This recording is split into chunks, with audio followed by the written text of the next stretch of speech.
Now our analysis on our USD Swiss franc for this week. Those who have been watching my video daily, you will have gotten, at least you have know when I bought this my USD Swiss franc. I predicted bullish move on my USD Swiss franc, and guess what? I've actually gotten that bullish move. At least I've gotten about 100 plus pips. I'll be able to grab about 162 pips. I'll be able to grab 162 pips. Those who have been watching it, and I see move, and I'm still going bullish, and I'm hoping to hit here. So definitely this week we'll be hitting this my area here that I've just opted out to take my profit. And if even possibility to take out this our liquidity area, there's every possibility to take out this our liquidity area and even break above it sef, even break above it. But this week, first of all, on my 4 hour time frame, would want to be having a retracement to this my key level area here.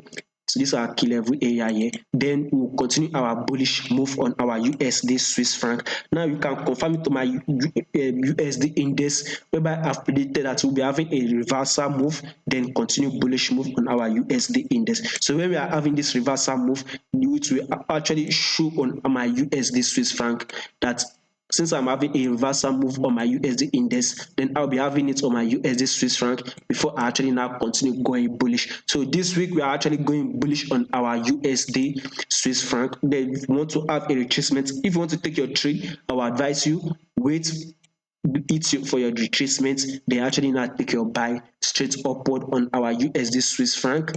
Now on our 1 hour time frame, you see the same thing. Our price want to start dropping, then we should be able to hit this our key level here, this our pullback area here.